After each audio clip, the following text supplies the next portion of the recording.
Deixa eu começar. Ok, boa tarde, pessoal. Tem mais um seminário da gente hoje.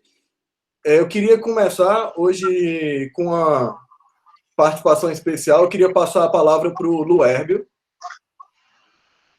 Ok, muito obrigado, Guilherme. Muito obrigado, Vinícius. Nós aqui ganhamos aí 5 minutos do início do seminário para prestar uma homenagem a uma pessoa muito importante para nós, que é a Celina Figueiredo, que está fazendo 60 anos essa semana. Então, essa epidemia aí do coronavírus nos impede assim, de organizar um encontro tete-a-tete para comemorar, né? Então, a gente resolveu usar esses 5 minutos aí, gentilmente fornecidos pelo Guilherme e pelo Vinícius, para a gente homenagear a Celina. Então, a gente escolheu aqui 3 pessoas que vão falar durante 5 minutos. A gente vai cantar parabéns no final. A primeira pessoa que começa falando é a Simone. Simone vai falar durante 1 minuto e meio. Obrigada, Luérbio. Uma responsabilidade imensa. Então, acho que todos me conhecem, né? Sou Simone Dantas, professora da Universidade Federal Fluminense. E eu tenho a honra de ser a segunda aluna de doutorado da Celina. Todos nós sabemos da relevância da Celina para as ciências, com seus mais de 100 artigos internacionais qualificados, né? Muito bem qualificados. Mas hoje eu gostaria de ressaltar a importância dela na formação de recursos humanos, em especial das suas alunas. A Celina sempre foi uma pessoa de vanguarda, mesmo antes de haver toda essa atenção para a mulher na ciência. Quando eu era sua aluna, há 22 anos atrás, a Celina sempre frisava que a nossa vitória era muito importante, pois ela seria um exemplo para que todas as futuras gerações de meninas soubessem que, sim, é possível ser bem-sucedida na carreira. Dessa forma, eu sinceramente te agradeço muito, Celina, por toda a sua atenção e cuidado na minha formação, até hoje, né? Mostrando que não há limites para os nossos sonhos. Parabéns por ser a primeira mulher a passar para o concurso de professora titular na COP e também por ser a primeira mulher a receber o prêmio de mérito acadêmico Júlio Massarani na UFRJ. Em nome de todas as suas alunas, parabéns e muito obrigada. Bom, obrigado, Simone.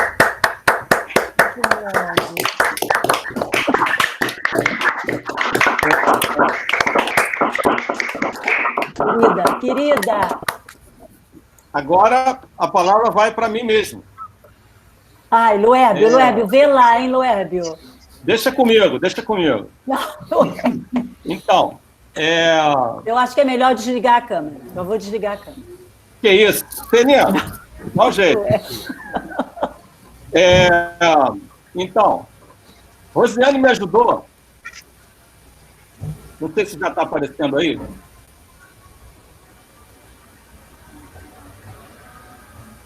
A fazer.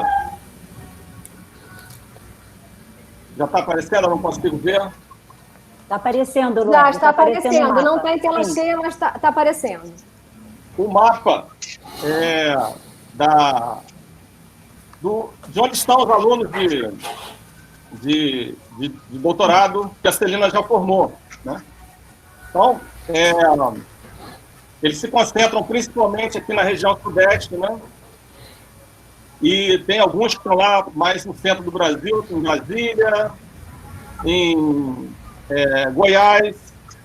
A gente tem 2 alunos também da Celina lá no Canadá. E existem outros alunos assim, de mestrado também que estão foram alunos de mestrado da Celina e fizeram doutorado e estão em algumas faculdades da França. Mas isso mostra apenas mais uma medida, do desempenho da Celina. Mas falando de Rosiane, que é uma professora da UFAM, né? Muito obrigado, Rosiane, pela ajuda com o mapa.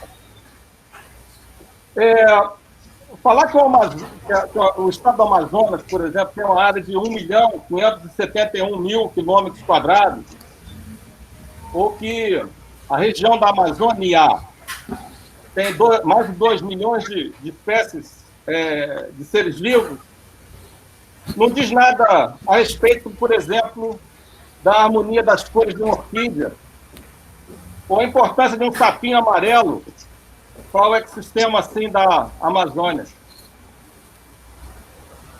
Assim, os números, os quais a Celina é cuidadosa também, não mostram a beleza e a diversidade do trabalho acadêmico da Celina.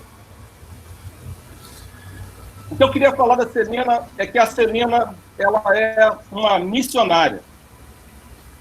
Celina voltou prematuramente de um doutorado sanduíche em Waterloo, no Canadá, dizendo que queria devolver ao Brasil, desculpa, que ela queria devolver ao Brasil o que o Brasil tinha dado a ela.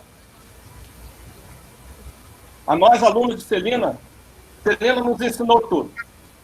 Nos ensinou o português, nos ensinou o inglês, e a matemática, Celina nos ensina até hoje. Eu encontrei na internet um cartaz que eu achei que inconscientemente o autor deve ter feito para homenagear a Celina. Aí eu queria colocar o cartaz aqui para encerrar essa parte da minha falação.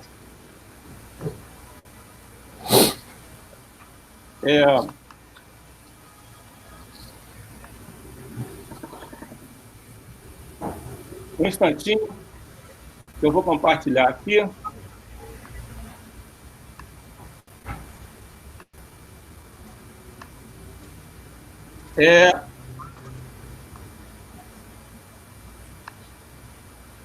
Esse daqui.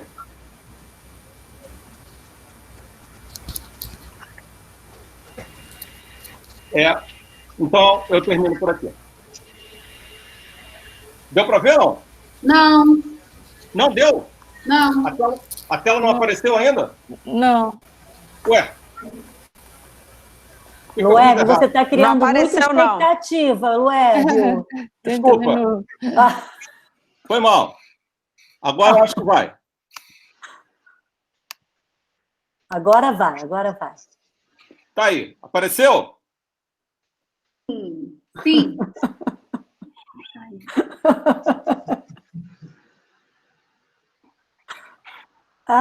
É isso aí. Que lindo. Agora vai vir para o próximo que vai falar.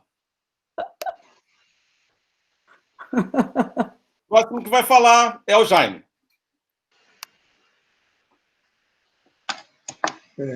Bom, meu microfone está ligado, não? Perfeito, Jaime. Perfeito. Bem, eu não vou falar sobre as qualidades acadêmicas da Celina, tá? Porque seria, digamos, chover no molhado, falar sobre os artigos que a Celina já publicou, os mais de 100 artigos, vários deles muito interessantes, os trabalhos que a Celina fez em grafos perfeitos, em dicotomia, em problemas sanduíches e outros temas. Também seria falar o que muitas pessoas já sabem, e de modo que é o seguinte, eu ia falar sobre algumas das coisas que você só sabe da Celina se você convive com ela, sobre as qualidades pessoais. Eu digo o seguinte, nada melhor na sua vida do que você ter a Celina como sua amiga, como uma pessoa que está junto de você. É uma pessoa que está sempre pronta a ajudar. A frase mais comum da Celina é o seguinte, em que eu posso ajudar? E ela digamos, ela fica na retaguarda, é uma força, viu? É uma força que não parece, não. Ela parece uma pessoa frágil, não sei o quê, não é nada disso, tá? Nada disso. É uma força ter a Celina junto com você. E a Celina, de fato, ela tem participado de todas as iniciativas que digamos, que de início era, digamos, o nosso grupo da UFRJ, e atualmente, digamos, bastante mais abrangente, digamos, é o nosso departamento e assim por diante. Então, eu gostaria de ressaltar esse aspecto da Celina, desejar muitos parabéns, felicidades, e agradecer a Celina por tudo que ela tem feito, então. Obrigado. Obrigada, Jaime. Obrigada.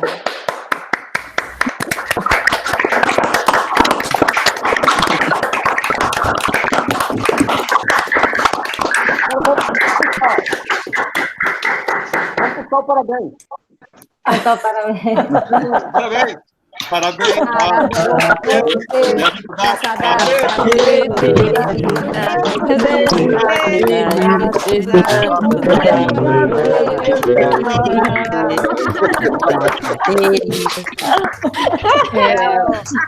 Luerbe, você falou só 5 minutos, 1 minuto e meio para cada, então acho que já não vou ter mais tempo para atrasar muito aí, mas eu também queria dizer que quando eu tive a oportunidade de estar junto com a Celina lá no CA do CNPq, que foram 3 anos, encontrando 2 vezes por ano, uma semana de cada vez, foi assim uma época muito boa, porque a gente conseguiu conviver bastante mesmo, né? Porque encontrar em congresso de vez em quando é uma coisa. Agora, ficar uma semana batendo papo toda noite é bem diferente, né? Então, foi uma época, assim, muito boa, que eu pude conhecer mais de perto a Celina, e foi, assim, excelente, porque a gente conseguiu trocar ideias sobre um monte de assuntos, e a Celina foi, assim, uma pessoa que, lá no CA, lembra das suas pirâmides. A Celina foi a primeira que começou a preocupar com aquelas pirâmides lá, que dizia lá, tantos por cento nível 1, tantos por cento nível 2, aí ela desenhava as pirâmides, e a gente ficava em cima daquilo, falava, tá ruim essa pirâmide, precisa melhorar, e todas as reuniões a gente levava as pirâmides e ficava meio que debruçada em cima, tentando ver como que poderia alterar aquilo. Então, eu me lembro bem dessa fase aí. E fora aqueles papos, né, com o Alejandro lá, que a gente falava muito dos impact factor, do influence score, né, da importância de ver esse influence score aí, não sei o quê.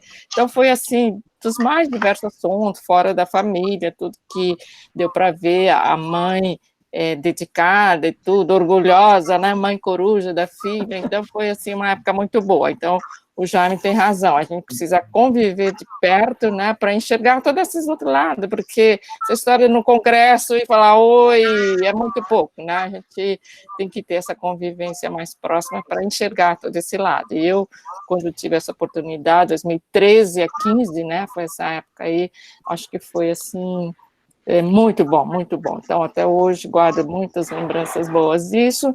E fora a generosidade da Celina, no ano passado, tivemos a chance de encontrar muitas vezes, né, então, graças aos convites que ela me fez, então, queria agradecer também, né, mas eu pensei que essa homenagem ia ser depois, porque estamos antecipando a festa da Celina, eu pensei que ia ser na semana seguinte, mas tudo bem, então, hoje de improviso, né, então, estou falando essas poucas palavras, porque queria reforçar que o Jaime tem toda a razão, a gente tem que conviver para, né, saber valorizar, apreciar mais, né, claro que a gente já sabia tudo isso, mas foi, assim, uma coisa muito boa essa fase que a gente conviveu, né, Celina? Eu lembro com muito carinho daquelas noites de conversa que tinha que dormir, porque o dia seguinte tem que acordar cedo e a gente lá conversando, né, então foi muito bom. Então, tudo de bom para você, felicidades, né, e depois a gente comemora mais no dia não,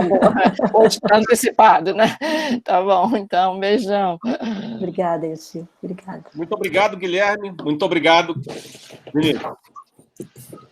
Ok, pessoal, muito obrigado por essa homenagem. Então, só queria deixar também os meus parabéns para a Celina. A Celina, comigo, sempre foi uma pessoa maravilhosa e, como falaram, né, ela sempre está apoiando. Eu não fui aluno dela, eu não estudei na UFRJ, e ela está sempre dando apoio, sempre ajudando de toda forma possível. Então, Celina, meus parabéns. É fantástico ter você na nossa comunidade. Obrigada, Guilherme. Eu queria agora só dar mais um informe rápido. tivemos uma ótima notícia essa semana. A professora Yoshiko, que acabou de falar, ela foi agraciada com o prêmio do Mérito Científico da SBC, o que deixou toda a nossa comunidade muito feliz. Quem conhece a Yoshiko sabe que é uma homenagem merecidíssima. Então, eu fiquei muito feliz com isso. Parabéns, Yoshiko. Obrigada. Mas posso falar de novo mais um minuto aí. Eu só estou agradecendo assim, mas não é realmente por mim, quer dizer, eu fiquei muito feliz, mas eu queria dizer que esse é um tipo de prêmio, assim, pela carreira acadêmica. Aí quando a gente pensa na carreira, a minha de 45 anos já, né, então, é assim, uma carreira muito longa, e recordando, esses dias até fiquei recordando, desde o momento que era a mais jovem do departamento e hoje que sou a mais velha do departamento, né? Então foi assim um longo período, e a gente vê que começou lá, né? Primeiro com os professores que a gente, né, teve na graduação, e depois os orientadores de mestrado, doutorado, né? E daí depois os nossos alunos orientados, colaboradores. Então é assim uma construção conjunta, né? Todo mundo que passou, que esteve junto pelo caminho, que fez parte disso, que ajudou a construir isso. Então, certamente, não é uma premiação minha, mas acho que assim, coletivo, de todos eles aí. Então, queria agradecer a todos os meus orientados, colaboradores, colegas, amigos, todos que, de alguma forma, estiveram presentes aí nesse período. Sem falar, né, agora também quero agradecer alguns predecessores, né, pessoas como o Jaime, o Macolan e o Luquezzi, né, que foram abrindo o caminho, né, foram dando apoio, e sem eles a gente não teria, né, essas inspirações e tudo isso que a gente teve facilitado na vida, né, fazer projetos, né, e ter todo esse apoio. Então, eu queria dividir esse prêmio, cada um vai ganhar um pedacinho de todo, não sei quanto que é o tamanho disso, mas porque, de fato, é assim que eu sinto, né? Não é uma coisa minha, mas fico feliz por todos que realmente participaram disso, né? Então, muito obrigada, né, para todos, e então, eu agradeço mesmo, de coração, tá? Então, obrigada. Valeu. Pessoal, então agora eu vou apresentar o nosso palestrante de hoje. Nosso palestrante de hoje é um grande amigo meu, é o Roberto Parente. O Roberto, ele fez mestrado e doutorado na USP. Ele assim como eu, é cearense, nós viemos no mesmo ano, na mesma época. Ele veio fazer mestrado, eu vim fazer doutorado na USP. E ele agora, já há alguns anos, é professor da Universidade Federal da Bahia. Ele era do Ceará, veio para São Paulo e agora está na Bahia. Então, ele é uma das pessoas que está ajudando a expandir a combinatória aqui no Brasil. Ele sempre está bem ativo na nossa comunidade e ele vai falar hoje de um belo resultado que ele teve recentemente. Acho que algumas coisas estão até em andamento, se não me engano. Então, Roberto, é um prazer ter você aqui com a gente. Oi? Dá para escutar? Dá, tá joia. Beleza. Agradecer, né, o Guilherme, agradecer o convite. De fato, a gente chegou junto, eu e o Guilherme, lá na USP, e um detalhe que o Rafinha, né, que também chegou para fazer mestrado com a Yoshiko, era os 3 cearenses que andavam sempre de chinela pela USP. Isso foi sempre muito engraçado. E antes de começar a apresentação, eu queria só dar os parabéns para a Yoshiko, né, fiz mestrado, doutorado, ainda passei um tempo em São Paulo, e tive o prazer de estar ao lado da Yoshiko, e de fato é uma pessoa que, além de abrir caminhos, né, para todos nós, assim como todos os outros que ela comentou também, é muito legal de se conversar, de se conviver, é uma pessoa que é agradável, né, passamos aproximadamente uns 7 anos aí lá pelaquela região da USP, então, foi muito legal. E a Celina, apesar de, provavelmente, a gente nunca conversou muito, mas eu, como oriundo lá do Pargo, né, da Federal do Ceará, sempre ouvi falar da Celina, até porque eu sempre fui muito próximo da Cláudia, e a Cláudia, por transitividade, a gente acaba se conhecendo, né? Então, eu vou compartilhar a tela aqui, para a gente começar. Então, eu queria dar parabéns à Celina, parabéns a Yoshiko e agradecer o convite, tá? Deixa eu abrir aqui. Uma janela. Foi? Foi? Foi. Tá dando para ver o mouse, Guilherme? Realmente. Uhum. Tá. Perfeito. Então, esse trabalho é um trabalho conjunto com o Maurício, com o Yoshi, com a Thaís e o Vitor. E o meu primeiro slide, eu vou falar sobre Hitting Time. Então, o primeiro slide é só para deixar claro onde ele começou, de fato, e foi na Opoca. Essa arte bonitinha é feita pelo Chico, tá? Tá lá no site do Opoca.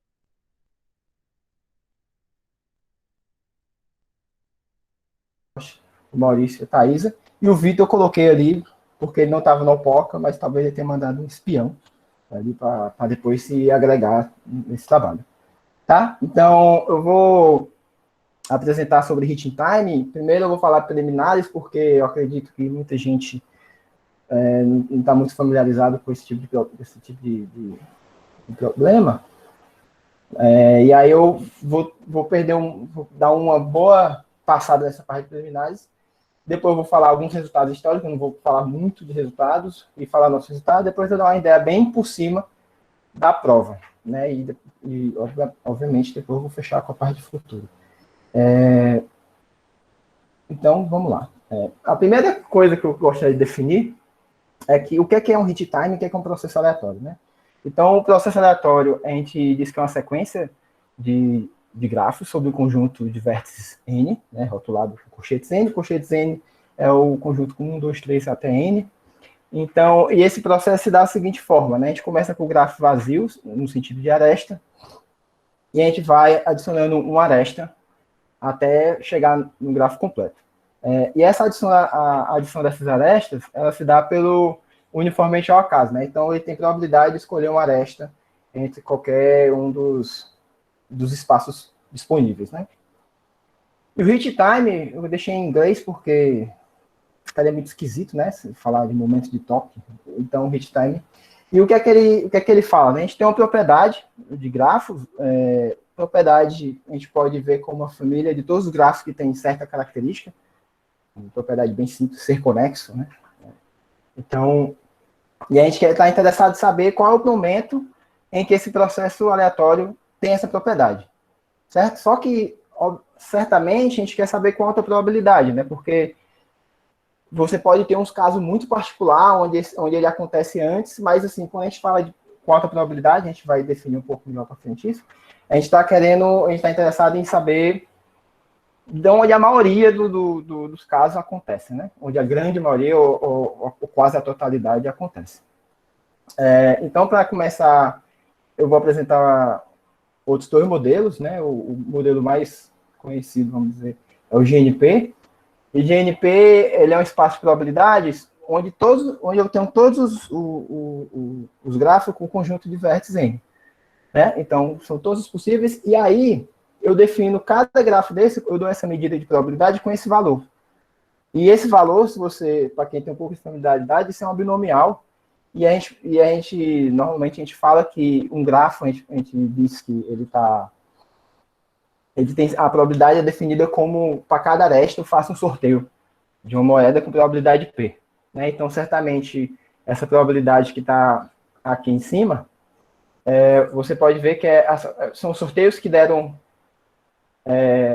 foi sorteado a inserção da aresta, e os sorteios que não inseriram arestas, ou seja, né, o resto dos possíveis arestas. Tá? Então, quando a gente está trabalhando normalmente se fala, a gente está procurando grafos típicos, né? Quando a gente está falando de grafos aleatórios. O que isso quer dizer, né? Se a gente tem uma propriedade, a gente define ela, a gente diz que ela é praticamente quase certamente, é bom, eu vou falar algumas vezes sem aquecer, se eu olhar dentro desses grafos, a maioria deles acontece essa probabilidade, ou seja, a probabilidade tende a 1 quando o n vai para o infinito. Né? Então, isso eu estou dizendo que, você pode até pensar, mas o grafo lá tem um certo gráfico que não tem, mas a probabilidade dele acaba sendo irrisória, né? Ou seja, nula quando a gente manda para o infinito, o n. Tá? Analogamente, a gente tem um outro modelo, que é o que a gente chama de modelo uniforme, que ele também ele tem um outro parâmetro, que é o M, ou seja, eu tenho todos os gráficos com N vértices e N arestas.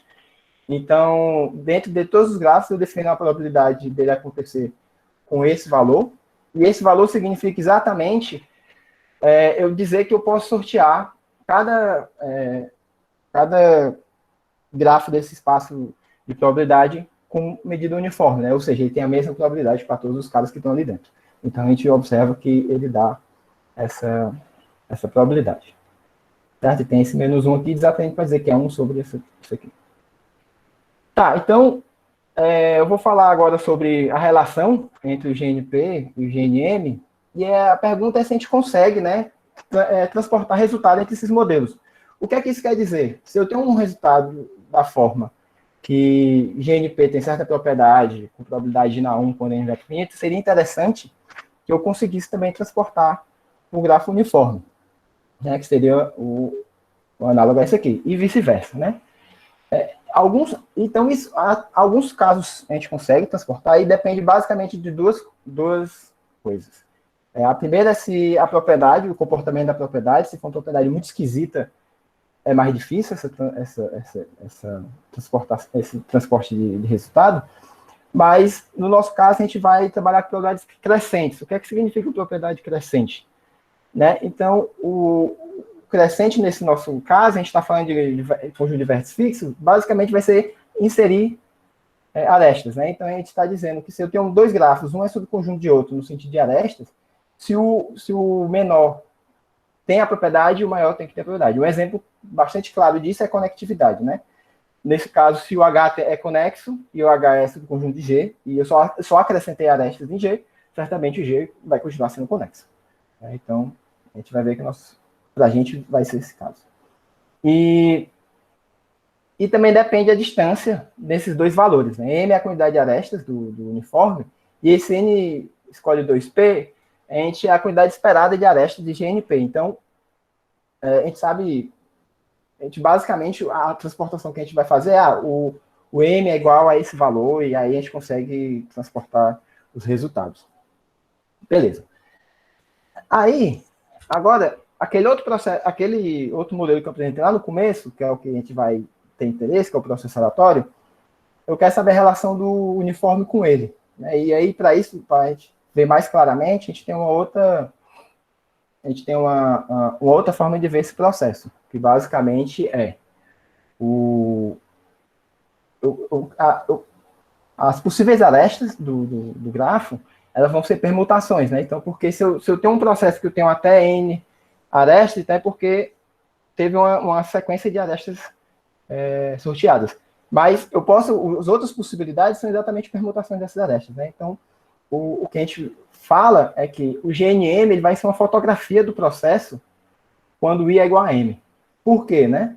Porque basta você observar que você vai conseguir ter uma relação das medidas aí, uma preservação de medida, quando você fixa um cara com M vértice e N arestas, e você vai ver como é que esse cara pode ser encontrado pelo processo. Ou seja, você basicamente vai ter as permutações das arestas aí, das escolhas das arestas.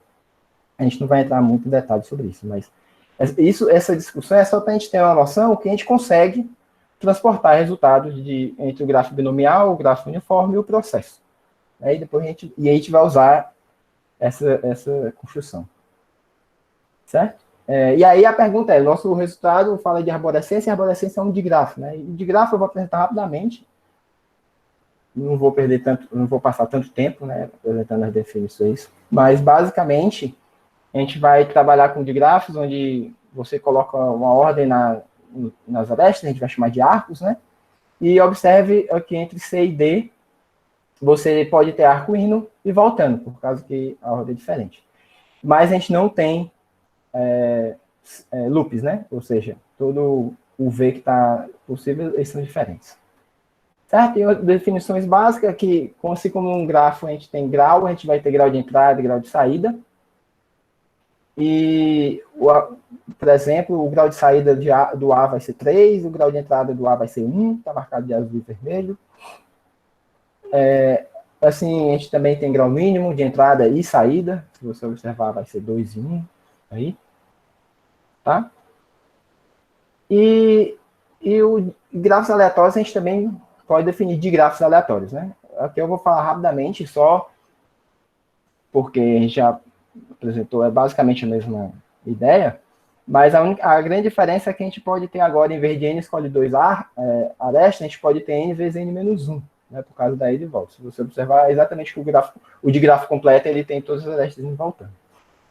Então, o binomial DNP, a gente vai fazer a mesma ideia, vai ser um sorteio entre I, J e J vão ser diferentes, vão ser dois sorteios diferentes, e aqui a gente tem uma leve observação, para quem está acostumado a trabalhar com grafo aleatório, é que o grau de entrada de um vértice, ele é independente do grau de entrada de outro vértice, né? Porque a partir do momento que esse X tem um sorteio, se acontece ou não, ele não interfere nesse do Y, porque são graus de entrada, né? Então, o que tem uma correlação aí é quando eu falo de grau de saída de um e grau de entrada do outro, porque isso é diferente do GNP, que o GNP, a partir do momento que você tem ou não tem uma aresta, ela interfere no outro vértice, né? Ela interfere exatamente nos dois vértices, certo? O uniforme é a mesma ideia, só que aqui a quantidade de arcos é de n-1, e o processo é a mesma coisa, só que ele vai um pouco mais longe, né? Para chegar no completo. Beleza, então, finalmente, agora a gente pode apresentar o nosso probleminha, tá? Para começar, eu vou apresentar o que é uma arborescência, já foi apresentado no seminário da Carla, né? Ela apresentou sobre arborescências folhudas. Então, a arborescência para a gente é o análogo a uma árvore geradora num digrafo. Só que é a seguinte questão: eu tenho uma raiz e todos os vértices saem dessa raiz para as folhas, nessa direção. É isso que está dizendo aí. Então, a raiz vai ter grau de entrada 1 e os demais... Ou a raiz vai ter grau de entrada 0 e os demais vão ter grau de entrada 1. Um exemplo simples desse digrafo, a gente tem essa arborescência, uma possibilidade azul. Essa rosa é outra possibilidade. E a vermelha é outra possibilidade. Certo? Então, agora a gente pode finalmente falar nosso problema. Então, a gente vai ter essa propriedade. A gente vai ter AMK, vai ser uma propriedade do grafo T, exatamente K mais 1, arborescência de juntas nos arcos, né? Um hit time de K mais 1 arborescência vai ser exatamente determinar quando acontece o menor M que essa propriedade acontece, associadamente com acertamente, né? Ou seja, qual a probabilidade quando o N vai para infinito. Aí tem algumas observações a serem feitas aqui. Tá? Então, a primeira observação é que ela é monótona crescente, ou seja, à medida que você aumenta a quantidade de arcos, você só pode ter mais arborescências, né? Ou seja, depois que você tem K mais 1 arborescência, você meio que não vai deixar de ter.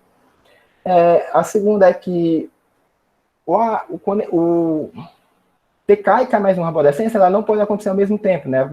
Porque no momento que você coloca um arco, e você gera uma nova arborescência, esse cara tem que estar nessa nova arborescência. Esse arco não pode estar em duas arborescências ao mesmo tempo.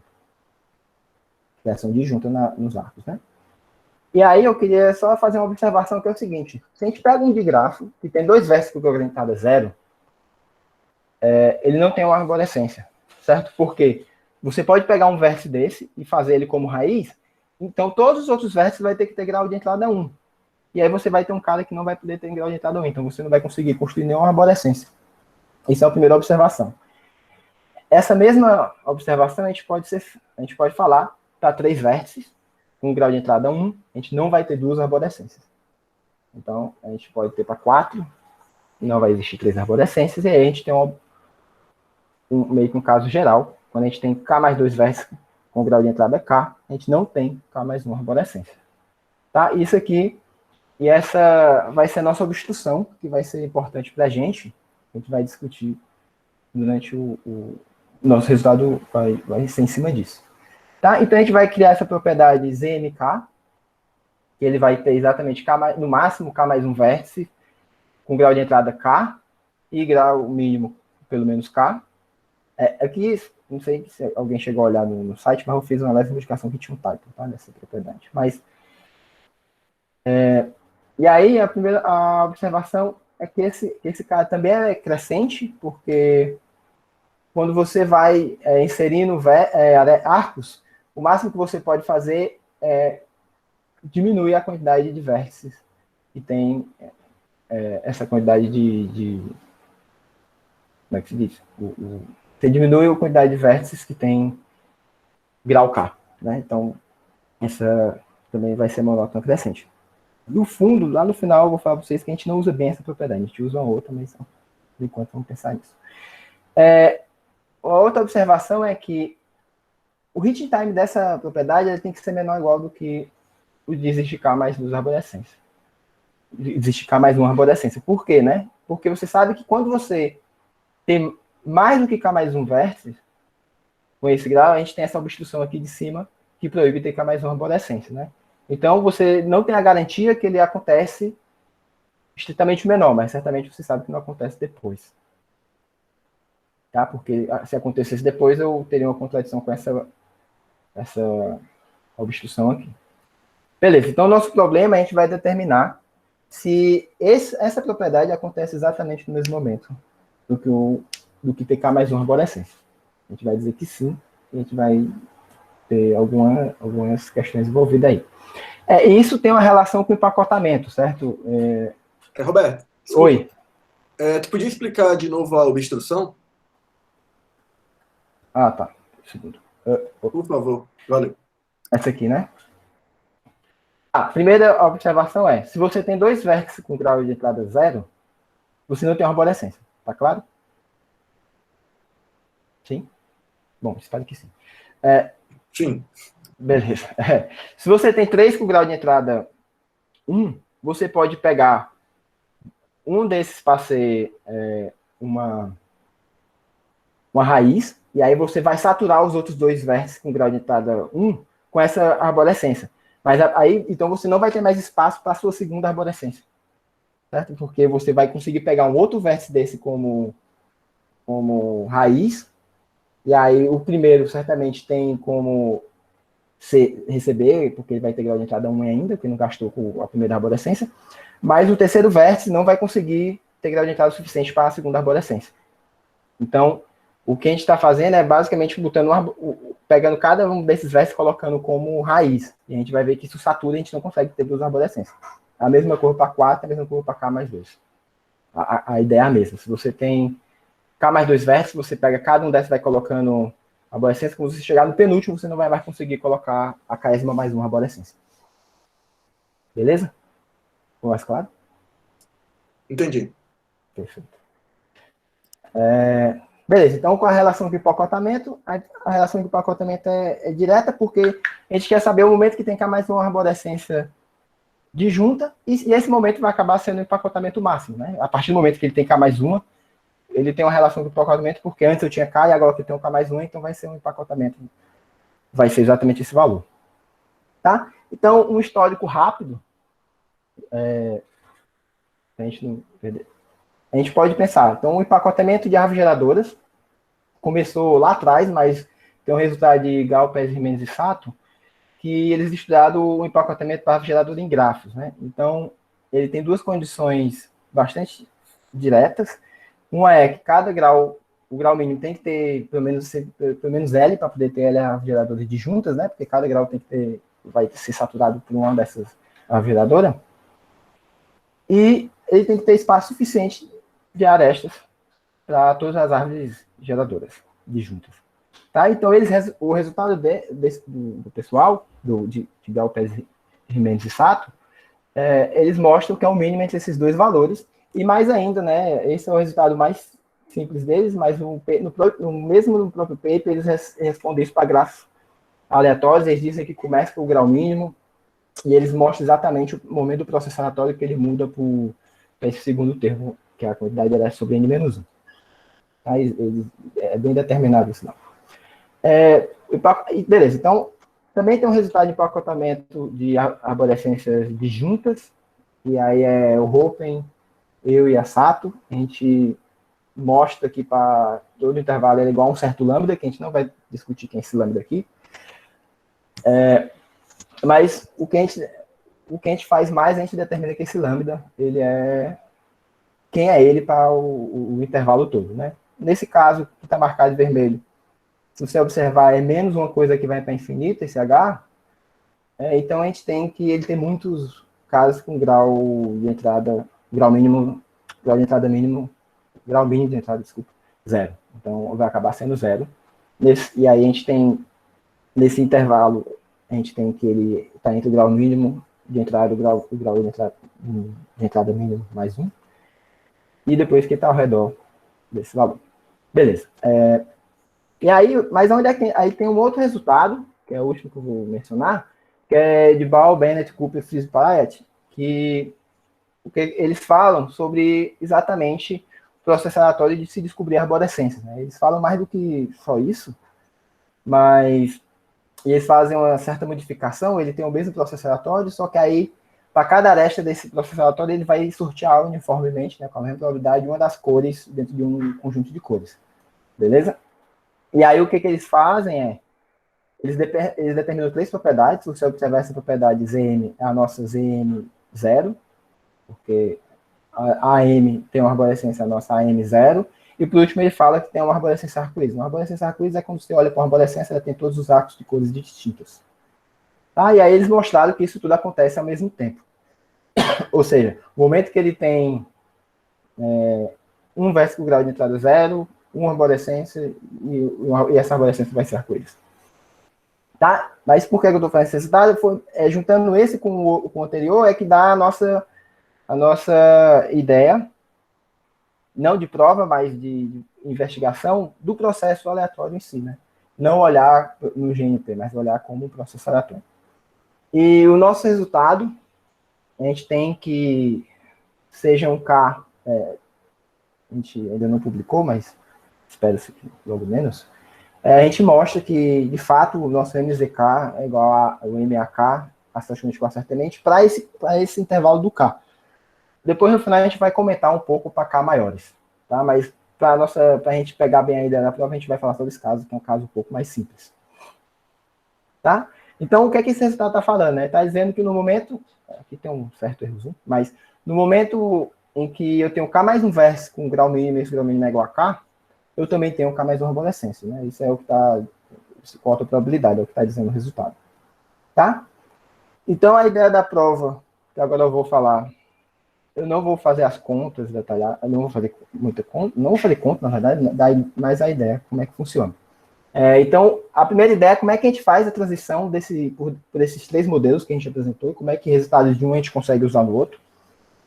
Para isso, a gente vai analisar o comportamento do grau de entrada dos vértices que tem grau de entrada próximo ao grau mínimo, em GNP, e a gente transfere esse resultado para o nosso processo. E depois eu vou falar alguns limitantes superior e alguns limitantes inferior da quantidade de arborescência. Bom? Beleza? Então, vou fazer um desenho aqui, espero que fique claro, mas você tem entre 0 e 1, para todos os possíveis P's que você tem, eu vou definir um PK. PK vai ser a nossa probabilidade do GNP. Se você pode só esse PK, você consegue achar resultados sobre o GNP, mas você não consegue transportar ele direto para o processo, porque imagina assim, eu consigo dizer se ele tem K mais uma ou se ele não tem K mais uma arborescência. Mas ainda eu não consigo falar sobre hit time, né? Eu não consigo dizer se isso aconteceu muito antes ou se aconteceu muito depois. Né? Então, a nossa estratégia, beleza, a gente vai ter um PK, e a gente vai ter um PK menos e um PK mais. E um PK menos. Esse PK menos, aí a gente vai ter o nosso de grafo aleatório binomial, a gente vai ter alguns resultados em cima dele, depois a gente vai transferir para o uniforme, e depois a gente vai transferir para o processo. Da mesma coisa, a gente faz um PK mais, né, que é um pouco depois desse PK. E aí, a gente vai analisar o que é que pode acontecer entre esse PK menos e o PK mais. E a gente vai mostrar exatamente que em algum momento aqui vai acontecer de aparecer K mais uma arborescência. Tem alguns detalhes técnicos que eu coloquei esses dois PK, P mais K menos 1, né, bem isso, mas é que a gente tem que ter um pouco de cuidado para esses intervalos não se misturarem muito, né? Porque senão começa a ficar um pouco mais difícil. Mas no nosso caso vai estar tudo bem comportadinho. Beleza? E aí o nosso P é um negócio esquisito dessa forma, Eu botei esse FN porque pra gente é o que vai ser mais importante. Beleza, então eu tenho esse P, aí lá do meu binomial eu vou ter uma variável aleatória xk, que ela vai contar a quantidade de vértices com grau de entrada igual a k, e um x menor ou igual a k, que é a quantidade de vértices com grau menor ou igual a k. Aí a gente consegue dizer que o valor esperado desse xk, ele vai estar próximo, assintoticamente, e elevado a menos f.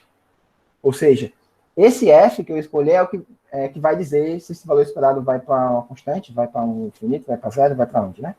Então, a gente meio que define o nosso pk- como o cara menos, que f vai para menos infinito, pk mais que vai para mais infinito. Lógico que tem algumas restrições, porque eles não podem ser tão grandes, esses infinitos, mas a gente não vai entrar nesse detalhe. E esse fn, entre aspas, eu coloquei constante, porque entre aspas, né? Porque quando a gente está com k menor do que, nesse valor que a gente está olhando, que é O pequeno de raiz de log n, a gente consegue até que ter constante, mas depois a gente vai ter um termozinho que vai para infinito, mas para a gente pode esquecer um pouco disso. Essa é uma coisa mais técnica do que, de fato, tão importante. Então com isso, com esses 3 valores, o que é que a gente tem? Né? A gente obtém com alta probabilidade que eu estou colocando xk menos para dizer que é a variável aleatória xk no pk menos, né? no binomial do pk menos. Então a gente vai ter que a quantidade de vértices com grau k vai ser maior do que k mais 1. A quantidade de vértices com menor ou igual do que k menos vai ser 0. E esse mais, assim, pensando já no pk mais também, a gente vai ter que a quantidade de vértices com grau k é igual a 0. Tá? 2 observações aqui é que quando eu falo esse primeiro resultado aqui, eu estou dizendo que existem vértices com grau k, certo? Então, o meu grau mínimo é no máximo k. Mas quando eu digo esse cara de baixo, essa segunda linha, eu digo que não tem vértice com grau k menos 1. Então, meu grau mínimo vai ser maior ou igual a k. Então, isso eu tenho desculpa. Quanto a probabilidade, eu tenho que o meu grau mínimo é k, nesse caso, né? E aí, voltando para nosso desenho lá atrás, o que a gente tem, né? A gente tem que, nesse momento, que está no pk menos, a gente tem que o grau mínimo é k, mas eu sei que a quantidade de vértices com grau de entrada k é mais do que k mais 1. Isso lembra um pouco nossa substituição, né? E a gente tem nesse momento vermelho que a quantidade de vértices de grau k é igual a 0. Então, o que é que está acontecendo nesse processo? Certamente ele vai inserir arestas e do pk menos para o pk mais, todos os meus casos com grau de entrada k somem. Tá? Grau de entrada igual a k vão sumir. Beleza, então, e aí, se você observar do lado esquerdo aqui, nesse cara aqui, você vai ter que isso é uma obstrução para a existência de K mais uma arborescência, mas aqui ela não existe mais essa obstrução. Então, a gente vai analisar um pouco isso. Então, relembrando qual é a obstrução, se um grafo tem K mais 2 vértices com grau de entrada K, então não existe K mais uma arborescência. Beleza? Então, como eu falei no slide anterior, a gente sabe que GNPK menos, a gente não tem K mais uma arborescência, e nesse cara, no GNPK+, a gente não consegue afirmar. Nem que tem, nem que não tem. Né? Então, a pergunta é que talvez eu possa, nesse momento, ter K mais uma arborescência. Ou ela apareceu nesse meio tempo. Tá? Então, isso meio que dá um limitante superior para a gente, né? Nesse PK-. Então, mas a gente tem uma caracterização de limitante inferior, né? Que ela é dada da seguinte forma.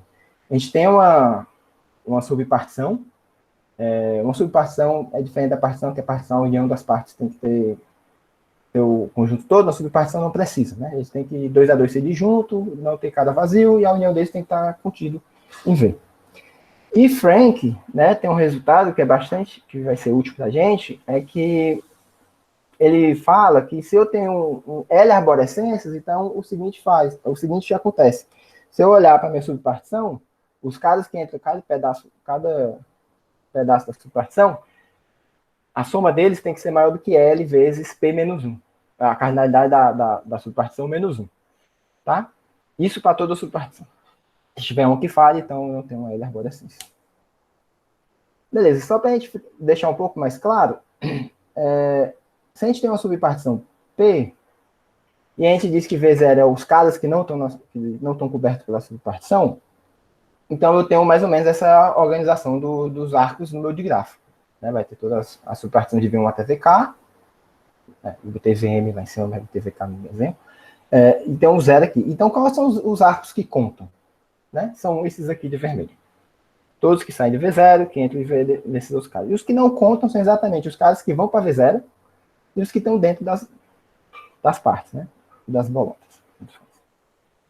Beleza. Então, o nosso objetivo vai ser mostrar que no momento que existir K mais um vértice com o grau de entrada K, a gente quer que para toda subpartição aconteça exatamente isso. Ou seja, vai ter K mais 1 arborescências. Se a gente conseguir isso, a gente está feliz. Tá, a nossa estratégia vai ser... Aqui, normalmente tem um typozinho, mas a gente separa os caras de grau mínimo dos demais. E a gente vai analisar essa equação 1, os caras que não estão nesse conjunto dos grau mínimo. Então, o que a gente vai obter é que para toda a subpartição desses caras que não estão nos grau mínimos, que é o que a gente já chama de VK, a gente vai ter algo um pouco mais. Um pouco mais significa que eu tenho essa subpartição P redondulinha, e o somatório, quando ele está restrito a VK, é maior ou igual que K mais 1 vezes a quantidade de partes do P. Linha. Ou seja, não tem esse menos 1 aqui. Né? Ele não aparece aqui. Então, vai ser algo assim, a gente vai separar os conjuntos, e aí a gente vai ter esses caras aqui vão ser os caras de grau mínimo, aqui vão ser as bolotas da minha partição. Eu coloquei essa aqui de amarelo, que eu estou meio que representando V0, eu só estou interessado em saber os caras que estão saindo dela. E mais ou menos o que a gente não quer contar são esses riscados em X. Né? A gente não quer contar coisas que transportam de VKC, que eu vou chamar de VKC os caras que têm grau mínimo, para cá, para o VK, e não quero contar as arestas internas dele. Tem uma observação que não vai ter nenhuma aresta interna aqui. Né? Por quê? A gente vai... Essa afirmação é um lemazinho da gente, mas a ideia básica dele é o seguinte: a gente define o que a gente chama de vértice epsilon leve, são vértices que têm grau de entrada menor do que epsilon log n, e com isso, eu coloquei entre aspas para o P que queremos, para não ficar sujando com muita fórmula, mas ele é satisfeito dentro desse nosso intervalo que a gente está olhando. A gente tem algumas informações sobre esses caras. Se eu tenho dois vértices leves, o IV, eles não são vizinhos, e eles não têm vizinhança de entrada em comum. Ou seja, se eu voltar aqui, eu não tenho esses arcos internos aqui, e eu não tenho essa construçãozinha aqui assim, né, que é um vértice ligando a eles dois, ligando dois caras lá de dentro. Tá? Então, aí tem um corolário que, só para dar uma ideia de como é que algumas curvas funcionam, se eu tenho um ST conjuntos disjuntos, e meu T só tem vértices leves, então a quantidade de arcos de S para T é no máximo S, porque eu só posso ter um emparelhamento de S para T, né? Eu não posso ter dois caras de S indo para T. Certamente eu posso não ter ninguém indo de S para T. Por isso que é menor ou igual, né? Então, mas isso vai ser útil para a gente, porque depois quando a gente for analisar as subpartições dentro do VK, esses caras serem leves, né? Ou seja, a gente sabe que o grau é menor do que o grau mínimo é menor do que esse valor aqui, ou seja, todos os caras que têm grau mínimo são leves, então isso vai influenciar porque eles não vão poder receber muitas arestas dos caras das partições da subpartição. Então os pesados meio que vão dominar. Tá? E a gente tem um lema, né? Aí novamente, né? A gente tem K, esse lema de fato é para o K O pequeno log n, né, para raiz log n. A gente tem um P que queremos, para abstrair um pouco em OP, mas a gente consegue esse resultado aqui, certo? Então, todos os partes são dos vértices de grau K, que aí são igual ao grau mínimo. Os casos que não estão, desculpa, os casos que tem grau maior ou igual a K mais 1, eu vou ter exatamente essa equaçãozinha. E aí, como é que isso acontece? O que é que isso tem a ver com o processo, né? Se você lembrar, no PK-, a gente tinha, que eles tinham, a abstração ainda estava valendo, certo? Então, o que é que acontecia? Eu não podia ter K mais 1 arborescências, então eu não iria conseguir transportar esse valor aqui, essa equação, para no momento do PK-. Mas eu sei que eles têm muito, né? Tem muitos caras com um grau de entrada igual a K. Mas em algum momento, nesse processo, eu vou sorteando, se você, para voltar aqui rapidinho, se você voltar para cá, no processo, as arestas podem acontecer em qualquer espaço aqui, dessa parte amarela. Mas se ela acontecer, a partir do momento que ela sorteia um cara tocando em alguém desse conjunto dos grau mínimo, ele sai desse conjunto. Ou seja, eu diminuo esse conjunto, certo? Então, esse conjunto vai diminuindo. Em algum momento, a gente vai ter que ele tem exatamente K mais 1 vértices. E aí, esse momento é que a gente faz uma continha simples, na verdade, até que a gente supõe que tem L partes restritas, né? Eu pego uma subpartição total e eu suponho que só tem L partes restritas a esse cara, aos caras de grau mínimo, que é o VKC que ele está chamando. Tá? E aí, então, quando eu for juntar todas essas partes, né, tanto a parte dos caras de grau K mais 1, quanto do cara de grau K, eu consigo ter essa estimativa. E, por fim, eu consigo chegar onde eu queria, né, que era exatamente que o Frank afirma para a gente que nesse momento, ou seja, quando eu tenho um K mais 1 vértices, com grau de entrada igual a K, eu tenho K mais 1 arborescências. Faltou S. Certo? Beleza. Então, essa é a ideia, a fotografia geral. Tem alguns detalhes que a gente certamente omitiu. Como é que a gente consegue esse lema, né? Como é que a gente chega nesse lema? O que a gente vai fazer a gente vai analisar os possíveis tamanhos desses caras, dessas partes que estão no P', no P redondo linha. Ou seja, se ele tem tamanho 2, se ele tem tamanho maior do que um certo valor, se ele tem tamanho menor que um certo valor, se eu tenho dois caras grandes, se eu tenho um cara muito grande, um cara muito pequeno, se eu tenho caras isolados. Então, a gente vai ter uma série de resultadinhos, a gente vai ter que analisar esses casos, vão ser vários leminhas, e no final a gente meio que consegue juntar tudo. Tá? E aí, beleza, só que aí vem a pergunta, né, o que acontece quando esse K ele é maior do que o raiz de log n e O pequeno de log n. Tem alguns problemas, né? Se a gente observar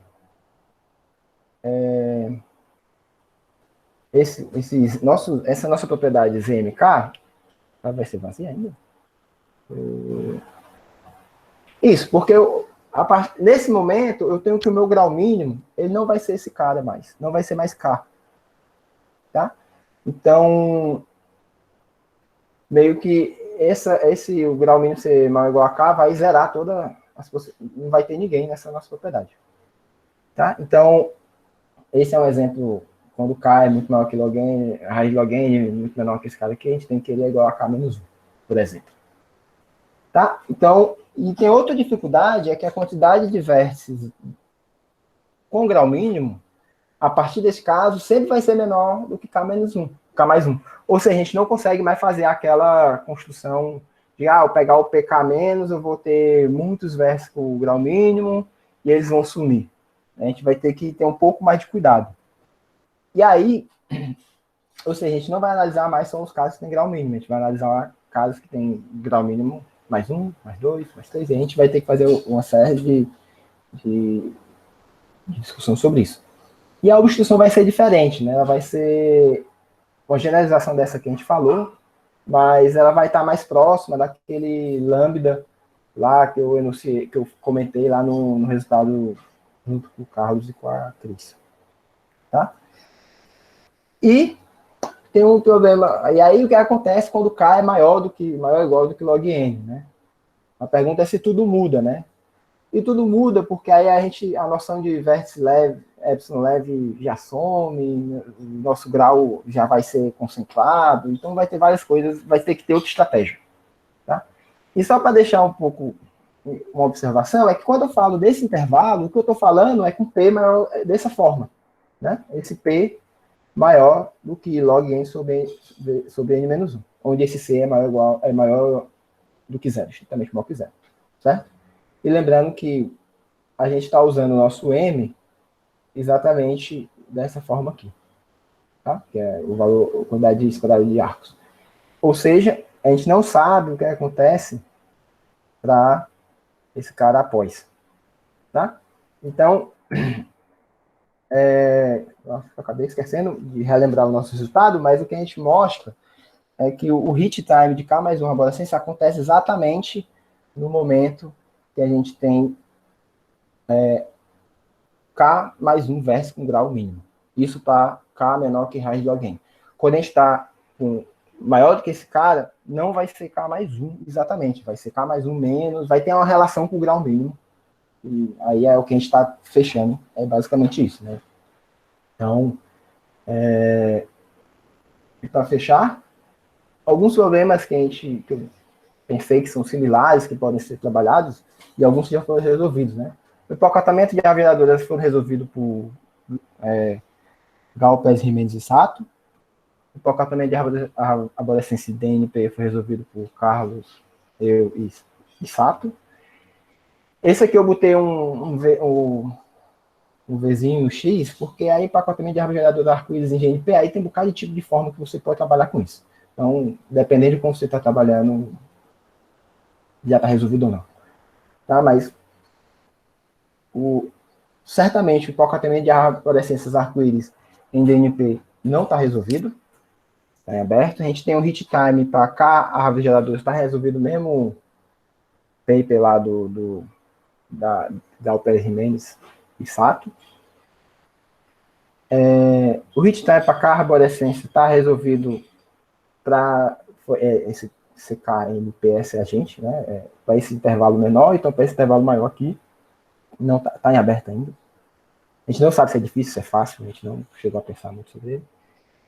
E aí tem o hit time para árvores geradoras arco-íris, tem um resultado similar, na verdade, eu vou até colocar o outro junto, que aquele que eu anunciei do arborescências arco-íris, que é o Ball, Bennett, Cooper, Freeze e Pryor, né, que é esse daqui, ele está para K igual a 1, ou seja, tem uma arborescência arco-íris, isso já funciona, foi aquele resultado que eu anunciei. Esse aqui de cima eu não cheguei a anunciar, mas ele é Ball, Bennett, Freeze e Pryor, ele é um resultado parecido, só que para árvore geradora, arco-íris, exatamente, o momento que tem árvore geradora, que acontece um arco-íris, tem uma árvore geradora, tem algumas propriedades lá. Beleza? Então, acho que é mais ou menos esse panorama. E tem um detalhe, que é o seguinte, tudo que a gente está fazendo aqui é árvores geradoras e a gente está pensando em subgráficos geradores sendo árvores de arborescência, mas a gente também tem uma série de resultados em outros subgráficos geradores, né? Circuito hamiltoniano, sei lá, passeio que passa um caminho hamiltoniano. Então, a gente pode pensar em vários problemas, alguns já resolvidos, alguns mais em aberto. Tá? Então, acho que é isso.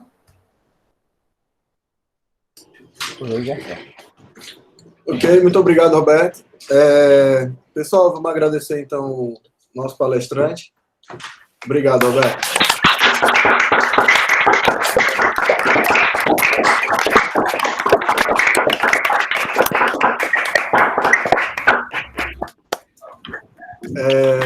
Tá, eu vou pedir agora para quem tiver alguma pergunta que se manifeste pelo chat, tá bom? E, Roberto, tu pode colocar os slides de novo? Eu tenho uma dúvida aqui, eu queria já perguntar. Deixa eu achar aqui.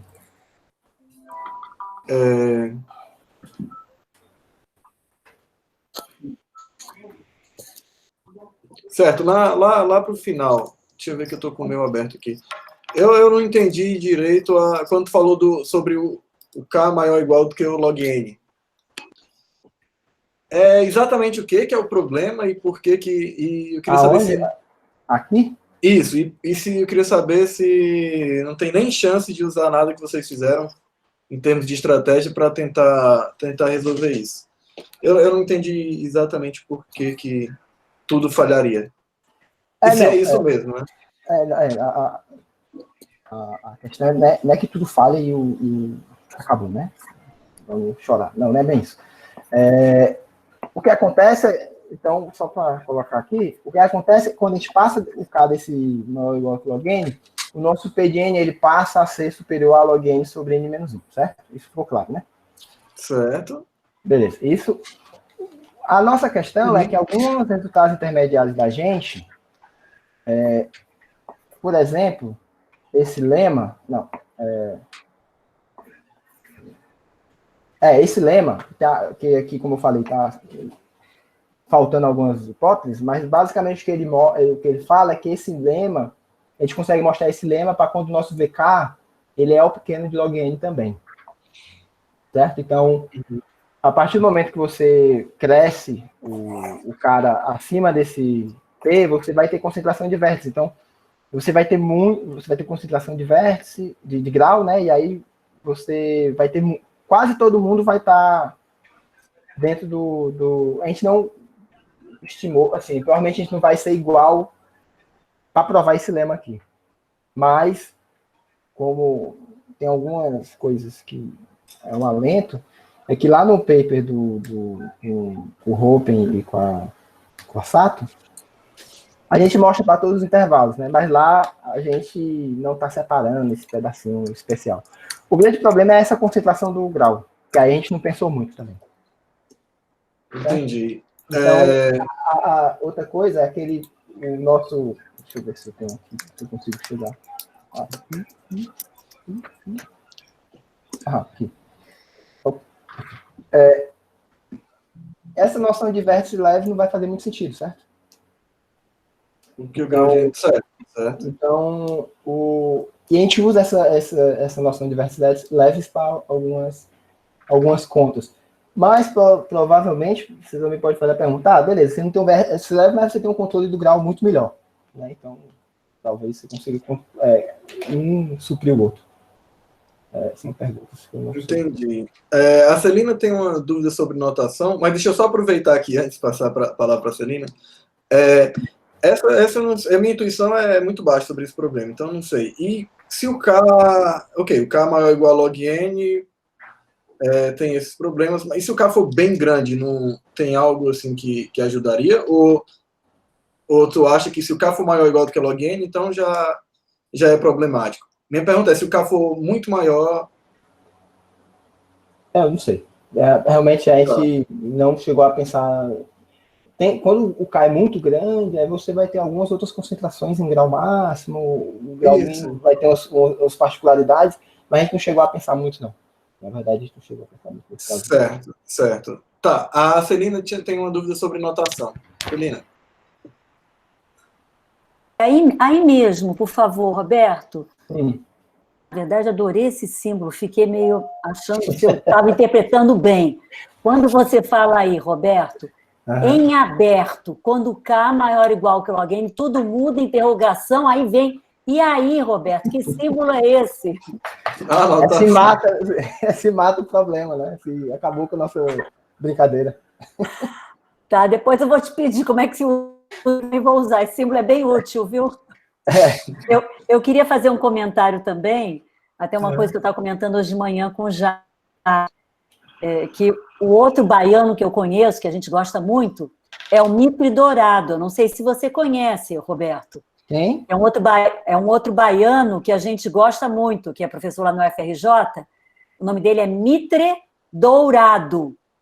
Não. E agora também, no seminário, realmente eu estou muito impressionada pelos baianos, né? Realmente, eles mandam muito bem em teoria dos grafos. Parabéns pelo seminário, hein, Roberto? Parabéns. Obrigado.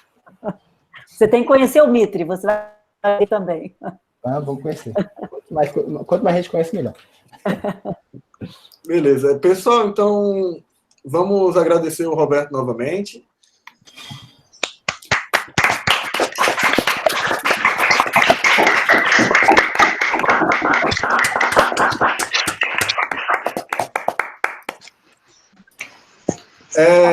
Talvez possa fazer uma pergunta só. Ah, claro, Chico. Em geral, aqueles outros resultados que você mostrou que já existiam ou que poderiam ser pesquisados, em geral, para coisas geradoras, né? É quase sempre assim, mais para subgráfico gerador que faz mais sentido, ou como que é, assim, esse tipo de resultado? Não, na verdade, naquela última você mostrou as várias Sim, questões sim. já resolvidas, outras em aberto, né? Isso. Mas sempre... O que eu quis deixar claro ali é que são os problemas bem próximos, né? Então, está falando de árvore geradora, arborescência, mas esse tipo de pergunta de hit time você pode fazer para qualquer propriedade. Certamente a propriedade tem que ser monótona, crescente, né? Porque, ou decrescente, né? Mas porque tem que começar. Você tem que garantir que depois que ela acontece, ela sempre vai acontecer. Então, mas existem muitos resultados nesse sentido, sim. Pode ser circuito hamiltoniano já é bem conhecido, né? Sim. Esse sim. Já, até o Freeze tem um resultado, que a gente citou, tem o Freeze tem vários resultados em circuitos hamiltonianos nesse sentido. Mas circuitos hamiltonianos direcionados ainda tem algumas coisas abertas. Tá, obrigada. Ok. Tá, pessoal, então